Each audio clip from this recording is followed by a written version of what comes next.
চিন্তায় রবীন্দ্রনাথ, মননে রবীন্দ্রনাথ, ভাষায় ভালোবাসায় রবীন্দ্রনাথ, ব্যথায় বিচ্ছেদে রবীন্দ্রনাথ, লড়াইয়েও রবীন্দ্রনাথ, আবার বড়াইয়েও রবীন্দ্রনাথ, গুরু শিষ্যে রবীন্দ্রনাথ, শীত গ্রীষ্মেও রবীন্দ্রনাথ, অন্তাক্ষরীতে রবীন্দ্রনাথ, আবার স্মরণ সভাতেও রবীন্দ্রনাথ, মুখবন্ধে রবীন্দ্রনাথ, পুনশ্চেও রবীন্দ্রনাথ, সংলাপে রবীন্দ্রনাথ, সন্তাপেও রবীন্দ্রনাথ।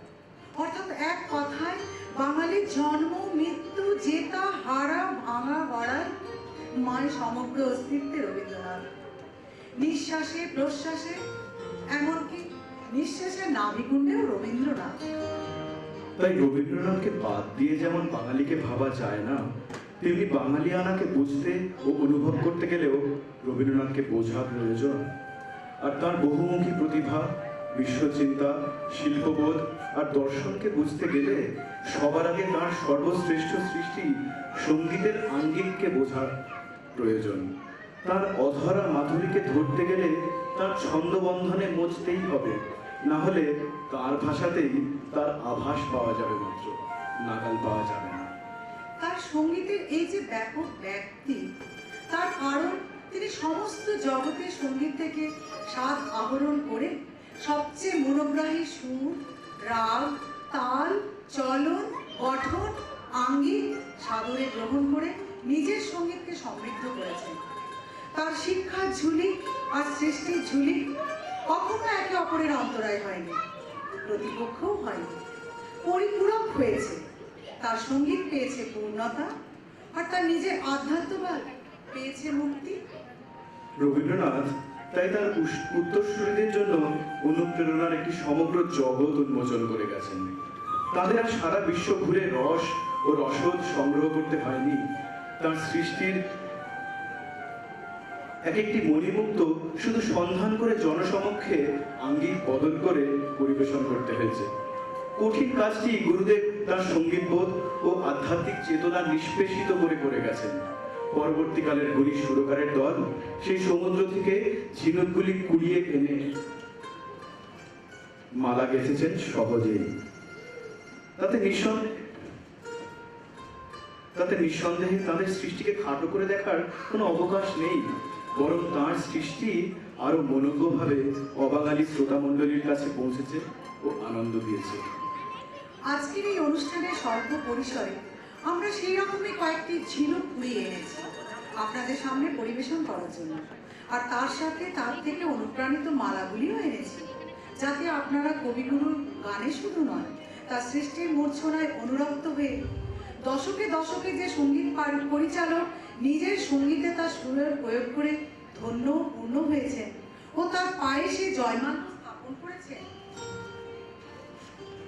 সেই সৃষ্টিগুলিও উপভোগ করতে পারেন। সেই বিগত শতাব্দীর নৌসাদ থেকে শুরু করে স্বর্ণযুগের হেমন্ত কুমার, শচীন দেববর্মন, হিন্দি প্লেব্যাক গানের কল্লোল যুগের বাপি লাহিড়ী, রাজেশ রোশন এবং এ যুগের সন্দেশ শাণ্ডিল্য, শান্তনু মৈত্র, এমনকি গ্র্যামি জয়ী বিশ্ববরেণ্য A.R. রহমান, সকলেই এই বৃহৎ মহিরুয়ের বিরাট সঙ্গীতাচ্ছায়ায় কখনো না কখনো আশ্রয় নিয়েছেন এবং এক একটি অনন্য প্রতিচ্ছবি সৃষ্টি করেছেন। আসুন সকলে মিলে রবীন্দ্রনাথের সেই ছবি ও তার প্রতিচ্ছবিগুলিকে আমরা নিজেরাই আমাদের নিজেদের সামনে মেলে ধরি। দেখুন প্রতিচ্ছবি।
অবসরে